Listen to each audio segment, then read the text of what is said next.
Artigo 5 da Constituição Federal. Inciso 6.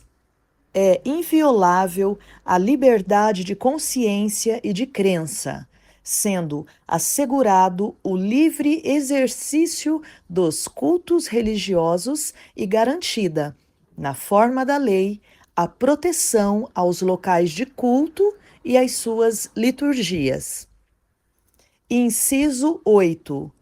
Ninguém será privado de direitos por motivo de crença religiosa ou de convicção filosófica ou política, salvo se as invocar para eximir-se de obrigação legal a todos imposta e recusar-se a cumprir prestação alternativa fixada em lei.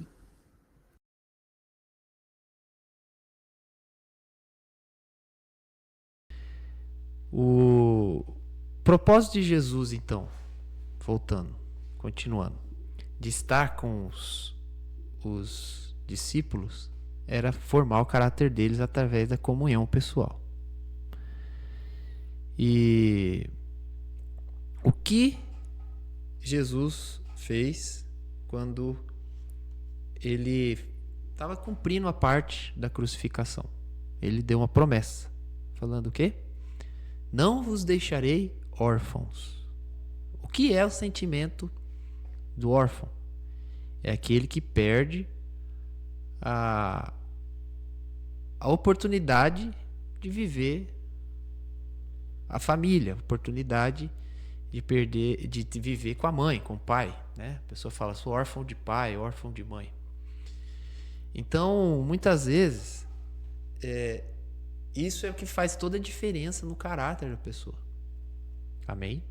Então, o papel do pai, o papel da mãe faz muita diferença. Então, inclusive, quando a gente vai ter misericórdia das pessoas, a gente tem que levar em conta esses aspectos na vida da pessoa. Tá? E o que Deus faz através da comunhão? Ele supre tudo. Aleluia por isso. Ele supre a falta que o pai teve, a falta que a mãe teve, ou a maneira errada que a mãe ou o pai pode ter trabalhado na vida do filho, né? Ainda que com boa intenção. Mas por isso que se fala sobre a paternidade. Por isso que o Senhor é o Pai. Por isso que o próprio apóstolo Paulo diz, o Espírito pelo qual clamamos, Abba, Pai, né? Abba, né? O carinho lá, né? O papai, né? O paizinho. Por causa da relação pessoal. Comunhão. Então, Jesus falou, não vou deixar vocês órfãos. Porque os discípulos já tinham entendido a questão da comunhão. Claro. Porque eles ficaram entristecidos quando Jesus anunciou que iria. Porque eles tinham entendido a comunhão. Então, é como se Jesus falasse assim, eles não tivessem entendido a comunhão, Jesus ia falar assim, agora vocês continuam com a obra. Ou vai trocar de pastor. Né? Não vai ser mais pastor Jesus, vai ser pastor Espírito Santo, né? Então, ele fala, mas quem que é esse Espírito Santo? A gente gosta de você, né? Fala assim, Jesus. O crente apegado, né? Então, aí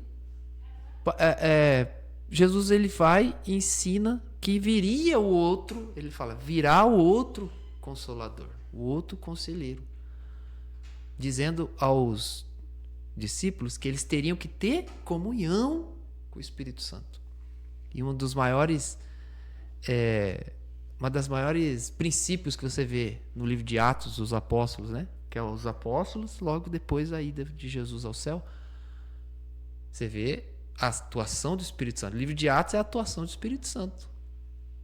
Eles tiveram comunhão com o Espírito Santo, por isso foram cheios do Espírito Santo. Então, o próprio grande evento relatado em Atos, né? Tanto a ida de Jesus para o céu, é a descida do Espírito Santo. E o Espírito Santo veio para estar na terra. Então isso tem que ser real. Você que está me ouvindo, como cristão, tem que ser real para vocês. Por mais que você tenha muitas coisas para fazer, a sua comunhão tem que ser inabalável, inegociável. o seu tempo de qualidade com Deus, algo que provém do seu coração, não como uma imposição. Ainda que tenha, existe a regra de disciplina, né? Então, como John Wesley, que tinha a igreja metodista, os obreiros tinham um tempo para cumprir de oração, de jejuns, de leitura da Bíblia, mas ainda assim faziam por amor. Ainda assim convertiam seu coração, essa regra, a um ato de amor. Entendeu? Então, você precisa entender isso, que nesse lugar de oração, de comunhão, é um lugar da energia que você precisa para viver o seu dia a dia. E é isso que a gente precisa entender. Por exemplo, nós comentamos no domingo, né, no culto na igreja, falamos sobre a carta de Efésios. Interessante. Parece que Efésios 6:10, que fala da armadura santa, parece que é um outro livro, uma outra carta. Todo mundo separa. Armadura santa, capacete de salvação, cinto da verdade, couraça da justiça e tal. Exerça sua armadura santa, exerça tal, né? Se reveste da armadura, né? Fortaleça no Senhor, no seu forte poder. Mas você parece que esquece o conteúdo da carta, que Paulo fala das relações em 5 esferas da vida. Ele fala: gente, vocês na igreja ajam dessa maneira, vida em comunidade, aproveita as oportunidades do dia a dia para pregar, testemunhar. Depois fala a questão do casamento, né? Marido, faça isso pela esposa, esposa, faça isso pelo marido. Pais e filhos, pais, trate seus filhos assim. Isso está tudo na mesma carta de Efésios.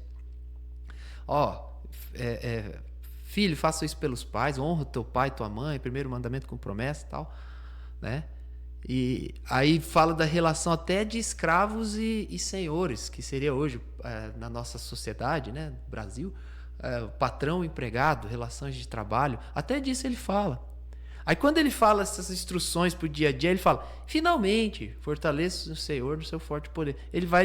Ele dá um caminho de revestimento espiritual, de crescimento espiritual, né? Que é a consciência da salvação, consciência de quem você é em Cristo, consciência da verdade, preparado para pregar o evangelho, né? Sandália da preparação, escudo da fé, né?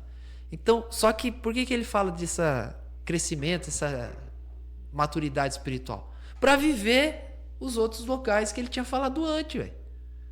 O diabo vai atacar você onde? No casamento, na vida em comunidade, na igreja. Até parece batalha espiritual, a gente acha que é assim. Só, claro que tem as intercessões, né, gente?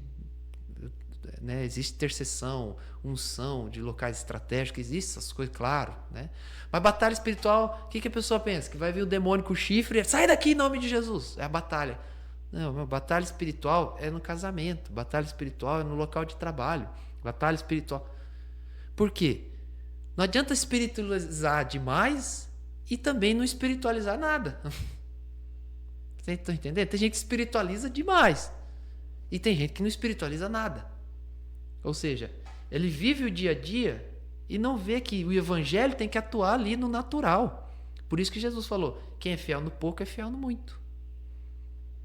Uma vez, o nosso pastor, nós demos uma oportunidade para um rapaz abrir uma empresa no espaço da igreja, né, para ele desenvolver. E era assim, a gente deu a condição, a estrutura, ele ia desenvolver o trabalho dele lá, né? E aí ele ia fazer serviços, e a proposta era para ajudar ele. Aí certa vez a gente foi lá no local, tava um lixo o lugar. Literalmente, o cara tava dormindo, tava tudo abandonado e tal. Eu lembro que o pastor olhou para ele e falou: cara, você não valoriza. Ele falou: Deus te vê assim, sua vida espiritual é do jeito que tá esse lugar. Porque realmente é. Porque ele não valorizou o lugar, ele não tratou com carinho, com capricho. Porque aquilo refletia como era a vida espiritual dele. Porque se ele tivesse comunhão com Deus, compromisso com Deus, aquele lugar ia estar bem arrumado, organizado, por causa da consciência com Deus. E já a própria consciência com Deus ele ia levar ele a fazer isso. Então já mostrava a vida espiritual dele. Você entendeu? Isso acontece. Então, por quê? A gente tem que levar o evangelho pro natural, para a nossa vida diária. Porque é lá que estão as batalhas, na vida diária. E é ali que há o crescimento, e é ali que há o testemunho do evangelho. né? Então, trazer a natureza, a mente de Cristo para a sua alimentação, por exemplo, seu cuidado com o seu corpo, seu cuidado com a sua saúde, né? Para a sua vida no seu trabalho, para as coisas que você faz, fazer tudo como se fosse para o Senhor. É fácil falar, mas não é fácil viver, né? Eu vou fazer isso aqui porque é para Jesus, mas eu vou atender uma pessoa. Às vezes a pessoa não merece, mas se é para como se fosse para o Senhor a palavra, só que aí eu vou precisar de energia de Deus para isso. Tá? Eu falo isso como alguém que faz a obra há alguns anos, né? Então, é para Deus, meu. Se não tiver energia de Deus em mim, não vem com essa não. Não vem com esse papo não, eu não consigo. Eu mesmo não consigo. Eu vou fazer, vou servir o irmão de todo o meu coração. É só com a energia de Deus, só com a comunhão com Deus. Tá? Aí se eu tenho consciência de Deus, eu falei, vou fazer pro irmão, mas é para Deus. Realmente Deus, para Deus. Aí eu consigo fazer com excelência, até constranjo o cara, a pessoa. Porque minha consciência é com Deus. Mas isso eu tenho que ter comunhão pessoal. Tem que ter, estar perto de Deus. Ter o tempo de qualidade com Deus. Todos os dias. Né? E essa regra espiritual, ela é diária mesmo. Tá? Não é semanal, não adianta. É diária. Todo dia você tem que colocar o fogo na fogueira da comunhão. Todo dia você precisa dessa energia de Deus. Por isso, todo dia essa palavra tem que ser viva para você. E é só através da comunhão pessoal. E isso, você não precisa ser perfeito para isso. Você precisa buscar a santidade de Deus. Ele vai promover em nós. Então, não adianta você querer ser perfeito primeiro para poder passar tempo orando, para poder... Então, muitas vezes, os problemas que tem na nossa vida é a falta da revelação de Cristo. É falta do fogo de Deus em nós. Faz a gente tomar decisão errada, ter decisões erradas, comportamento errado, criar barreira com pessoas que muitas vezes é até desnecessário, sabe? Tudo porque naquele dia meu fogo estava apagado, né? Então, pense nisso, tá? Uma coisa é você ter informação, outra coisa é você ter revelação da verdade dentro de você, tá bom? Então, medite sobre isso, né?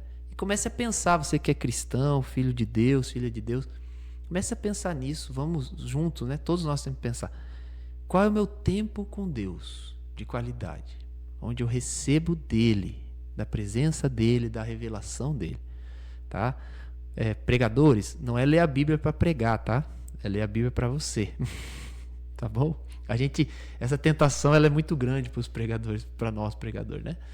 Vou ler para... Claro que você vai estudar tudo aquilo que você vai transmitir, né, para Deus. Mas lê a Bíblia para você, para sua alma, para sua comunhão, tá? Não lê só para pregar. É isso que eu quis dizer, né?